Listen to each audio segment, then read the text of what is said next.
welcome you to Thursday. My name's George Gary, and we're doing a cooking class today.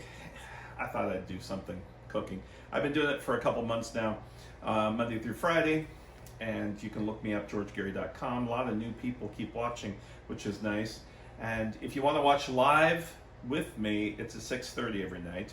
If you want to watch it later and give it to friends to watch, that's great. I've found a lot of former students that I used to have back in the 80s. I didn't think I'd be doing this that long, but here I am, still teaching and cooking and writing books, giving food tours, and enjoying life. So I decided to do these because we were stuck at home and I was trying to use things in your pantry. Now I'm just kind of doing some of my favorite recipes so Neil and I can eat. Speaking of Neil, he's our cameraman tonight. That's his, Fridays is when he comes out in front of the camera, when I'm making the beverage of the week, and we'll be doing that tomorrow. Most of you know that I was the pastry chef out at Disney, but what happened is I was working for Marriott Host at Biola University, and I was the pastry chef there, and they decided to shut down for the summer because it was a university, and they weren't going to stay around, and so they said, we don't have work for you until September. And this was in June, so I thought, well, where would I go work for a couple of months? And I looked around and I thought, Disneyland might be fun. So I took my resume, walked in, and they said, oh, and I had to work at Biola in the morning. And they said, well, pastry's only in the morning, so we can't give you that job. So my first job at Disney was working at the barbecues that they have. These were temporary barbecues of skewered meat. That's what we're doing today. I lasted about 2 weeks there because I did not like how they were doing it. And so I called in sick and I reevaluated. Plus, I was getting almost 40 hours back at the university. They were adding more hours. So I thought, I don't really need to work at Disney. So I walked into the supervisor's office with my resume and I said, I don't really want to do these barbecue things. And they wanted to have me be a busboy. I was like, and I'm not a busboy. And I'm beyond that. I'm above that. No, it's just I was there to have fun, but if I can't have fun, I might as well work in the pastry department. So the supervisor looked at my resume and went, oh my, they didn't even offer you a pastry position? I said, no. So she says, you can have any hours you want. So for 4 months, I worked the hours I wanted. And then I thought I was leaving in September of that year because they shut down stuff at Disney. And casting came in and said, we'd like to offer you a full-time position as pastry chef. And I was like, really? So that's how I got at Disney, and I left Marriott Host. But the reason for the story is because of these skewers. We would make this huge batches of the marinade and skewer chicken pieces into large skewers. And this little guy right here, back in 1985, 86, was $6.50. You got one. And today it'd be $15. They aren't open, so you can't get one. So what I did is I pre-skewered out of one chicken breast, 5 skewers. So you can figure that out. And then our mixture. Now this isn't the recipe because I think it was a bottled sauce they used. I don't know. But it's all on the website. And what I have here is peanut oil because it has a little bit of a taste to it, and that's what we want. We've got sugar, fresh lemon juice. I doubt they used fresh lemon juice.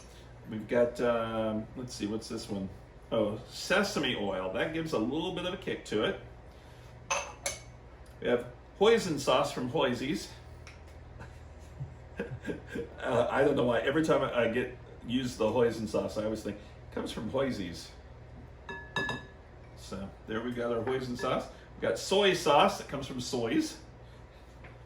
And then we've got white pepper, dry mustard, 5-spice powder, and some ground ginger all together.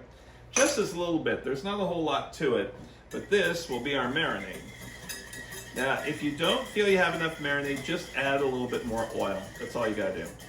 Now, we will pour this on our,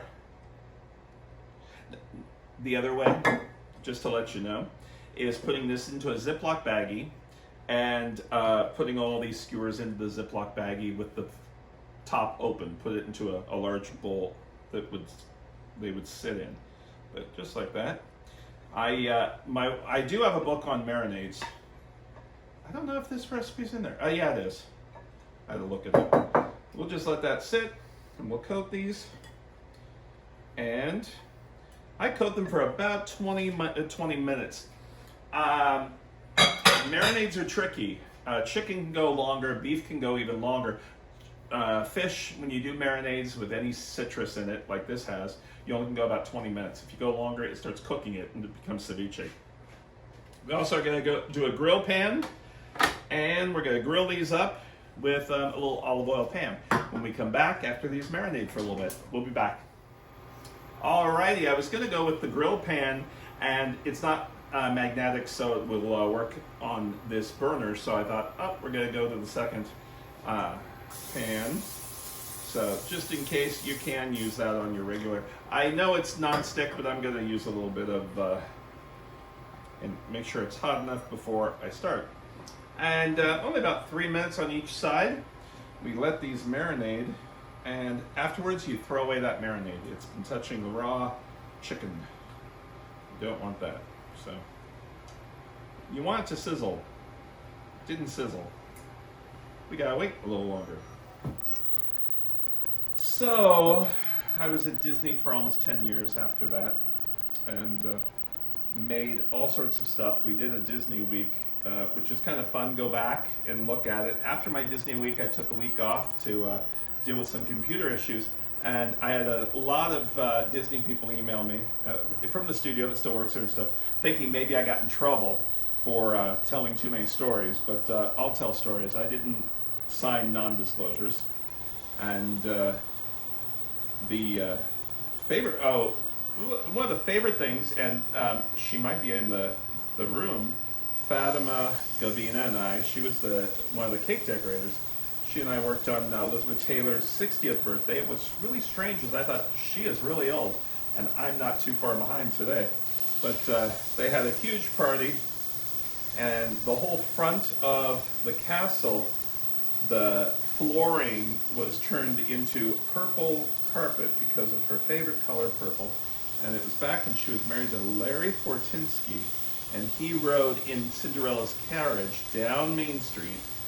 This was closed for only her guests, and they rode down in the carriage, and she had him hold on to her coat. So I called him a coat hanger husband, because that was about all he did.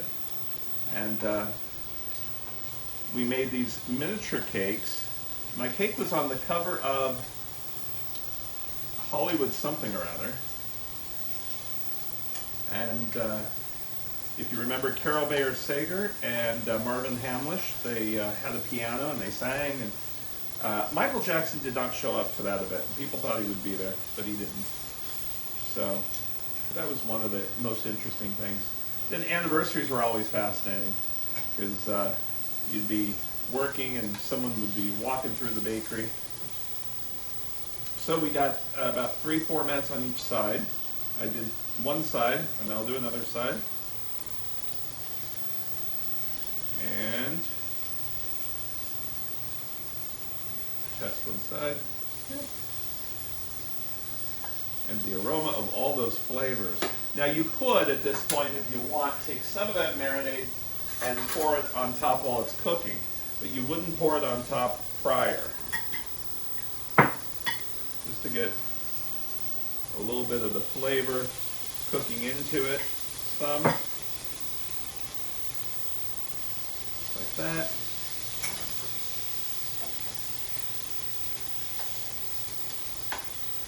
And turn them over. Now, you'll see, Neil will show a close-up.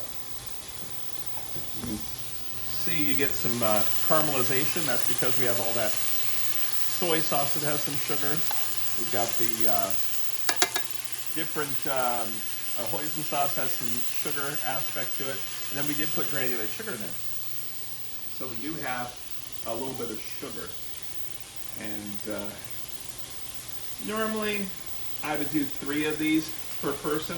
But these are great to do half this size and make them as appetizers on smaller skewers. You can do these ahead and throw them in the oven into a long baking pan to keep it warm. But they're looking pretty good. As soon as these 4 come out, we'll put the other 4 in, and we'll finish them up there. Got a little bit longer, a little pink on the edge I can see. Like I said, we'll take a little bit more of that marinade and just cook a little bit on.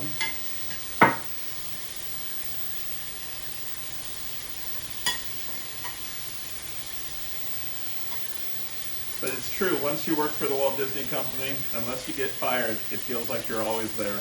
Because I'm watching to see when they're going to reopen. And I didn't go back for about 10 years after, but go back on the major holidays of the park, not of the world.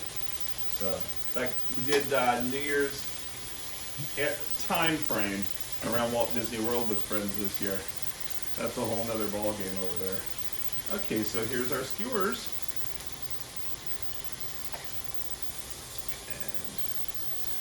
And we will do the other 4, and then we'll be back to make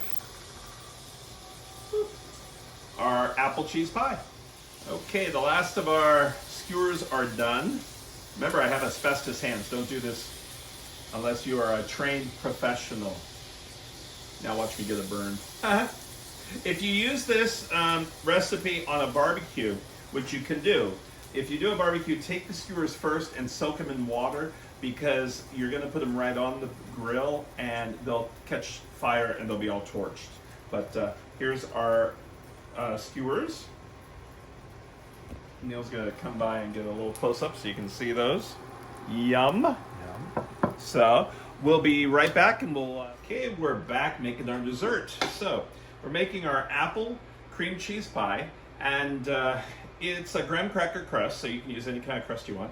First, I've got 3 to 4 apples, and I peeled some and some I left, and a little melted butter in here. So we're going to cook these apples down just a little bit, and toss the butter around in there. Some brown sugar. Sprinkle that all over it. And then we're going to put a little bit of lemon juice. So what this is, it's cooked apples on the bottom with a cream cheese top, and then it will bake in the oven. And we will blend that up just for a minute. Then we're going to cover it just for a few minutes while they steam, and they'll get a little soft. And in the meantime, while that's steaming over there, then we're going to go to our cream cheese mixture, and it's just a cream cheese, sugar, sour cream, and eggs. Oh, and a little bit of vanilla, come to think of it. Can't forget the vanilla with a B, right? Put a teaspoon in there. I just made some more vanilla the other night. I go through a lot of vanilla. So, I'm not going to use the big mixer because it's just a small little amount I'm doing here, and I have nothing else to do but play Gallagher, and Neil's getting hit with cream cheese all the way across the room. So, when you do this by hand, you have to pay attention. Put our cheese in, and then sugar. Everything room temperature, even the eggs. So it will. I want to take a look at that, Neil, just so they can see what the texture is. Then our sour cream. I remember watching Paula, what's her last name? Paula Dean on Oprah, back when Oprah had a show, and one of these little glass bowls went into the automatic mixer and flew all over the place. Those fun little things that people remember. Now we're going to put our eggs in. 1, blend it up.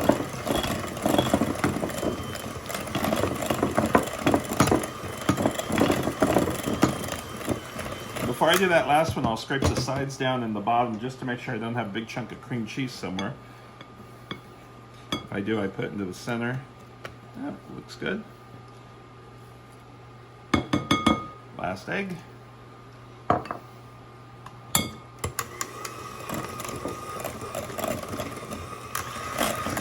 What speed, whatever speed it will go without spraying your cameraman. And there it is. There's that part. We'll put that in. Okay. Neil does not get to lick these batters, but they don't taste very good. What's your favorite batter when you eat it? Is it like cake batter or cookie? Okay. Okay. Oh. So now we've steamed these for a few minutes, and we've got cinnamon, nutmeg. We're using crystallized ginger, and if you've never had crystallized ginger before, it's almost like candy. And we'll chop some of this up and put it in. And you can get crystallized ginger at the Spice House that I talk about a lot, or Penzies, either one. And the Spice House is out of Chicago. They do a mail order, and they mail in these bags, which is really nice. You can put it in your own jars. If you saw my spice cabinet right now, it's filled. It's a pretty big cabinet. And I use everything pretty much. The other day, last month, I went through all the spices to check to see what I was lacking or what were low, and then I ordered a bunch, and I'm glad I ordered it when I did, because this was one of them.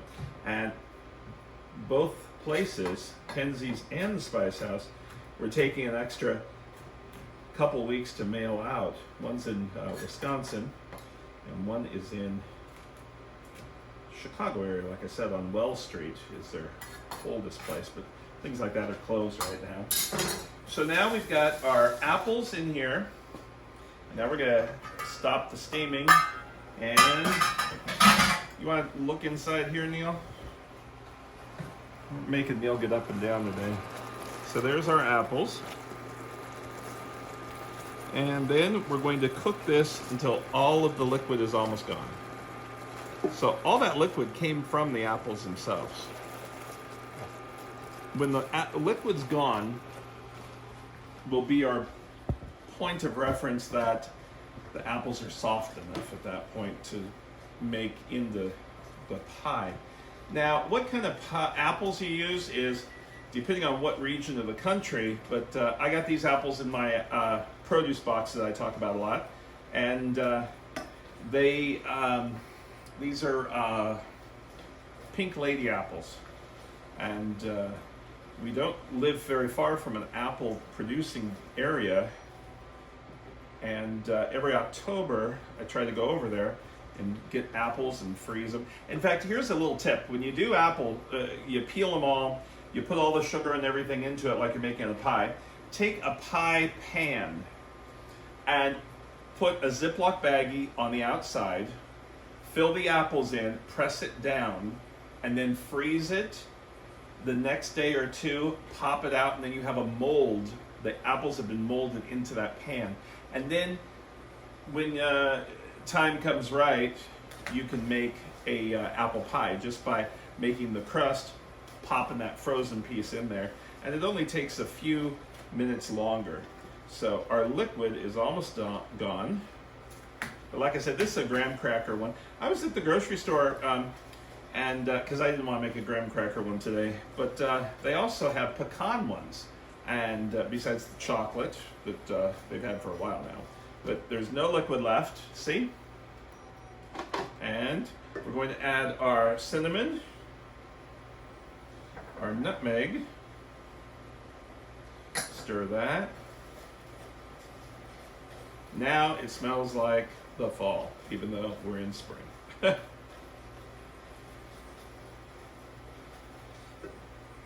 And then we've got our raisins, our ginger, making sure I've got everything going in, and some pecans. You don't want to cook it too much because we want our pecans to stay a little on the crunchy side. So now you can look in here and see we don't have any liquid left. And we have just all of that fall. It really feels like fall, even though we don't. It's just the flavors of fall. See how there's no liquid left? Okay. Now we're going to take this, place it in the bottom of our pan. Now, if we would have not waited until all that liquid, you would have had a big liquidy mess. So that's what we don't want. So there's everything. And we'll put that, and we'll put the cream cheese mixture on top. Now, when you make this, just like that. Okay. Looks good. I'm gonna move this out of the way so I can get this right here. Sometimes you'll have more cream cheese mixture than you want, because it just depends on the apples and how they cook down and stuff. So what I do is I go about half. You don't want to overfill it either, so I would rather have you, and you kind of, and then you're going to spread it around to try to cover everything. And then you'll add a little bit more. Like I said, you don't want to do over. So don't worry if you have a few tablespoons left of the cream cheese mixture. But you do want to cover all of the fruit. That's why I'm using a 10-inch thicker pie pan. There's a little bit left. And we'll put this in the oven. See, only a few tablespoons left. Put this in the oven, and we'll be right back. And what I did is I refrigerated it for, well, I let it cool on the counter, then refrigerated, then I froze it. And a lot of people don't realize that bakeries freeze a lot. We have this thing in our mind that if we freeze things, it's going to be bad the next day. But with pies like this cheese pie and cheesecakes in general, if you freeze them, they last a lot longer and they work better. I could not get this nice of a cut with this cheese pie if I would have let it sit out and baked it and cut it in the same day. But you can see the layers. We'll get a close-up in a minute. But whoa, there it is, the apple and raisins and nuts and stuff. So what it is when it's frozen, you can pop it out of a pan easily, because when things freeze, they contract from the metal. And I just turned it over. Oh, there you can see the inside of it. And turn it over, and then cut it in half first, like I did. And then I'll cut that in half. And then each of those I'll cut in half. You can't do this with a pie, and this is how they do it with, if you do a food styling and stuff like that for commercials. I have a book with a chocolate cake on the cover. They made 4 chocolate cakes, and it looks like it's only 1 cake with a slice coming out, but they did all these cakes to try to get 1 slice coming out perfectly. So that's what you do there. Now, I made some whipped cream, and I used some of my heavy cream from my dairy that I like, that a number of you started signing up for this. So if you're interested, again, you get a discount if you do it. Then I put some Chinese cinnamon and some granulated sugar. And I did this already ahead. Now, most people will just take a dollop of whipped cream with cinnamon and put it onto the side like that. They don't want to wreck the look of the pie, or they'll just let it cascade off. Now, the other thing is you can use a Ziploc baggie, freezer. I just cut a little bit. Now, only in whipped cream this will work like this with a pastry tip. And it's got a star tip. You need the freezer bag because it's heavier. That's in case you aren't good with a regular pastry bag. And all I'm going to do is take a little bit of whipped cream in here and decorate the top of and let's just say if it explodes on because it shot out the pastry tip, don't worry about it. It's whipped cream, you can eat it. But you hold here so the metal doesn't shoot out. And we're gonna just decorate the pastry up a little bit. And now you saw that move. What we do, well, you didn't see this part. Before it goes on the plate, we put a dollop so it sticks and it acts like glue. And then, there you go. So there are two ways. This looks very professional. And our big spoon dollop. And you can take a little bit of cinnamon sugar and dust that on top if you'd like also. They both look good. Uh-oh. Well, I'm glad we have two pieces of pie. I'd like to thank you so much for joining us, and I'm sure Neil thanks you too. Neil, this earthquake time again. We'd like to, like I said, thank you. I hope it's safe around by your area. It's safe here in town, and we'll see you tomorrow. Hopefully you liked the chicken skewers and the cheese pie. Make both of them and let me know how you like them. All the recipes are online on georgegary.com under the blog. We'll see you tomorrow, Friday, for the last day of the week. Take care.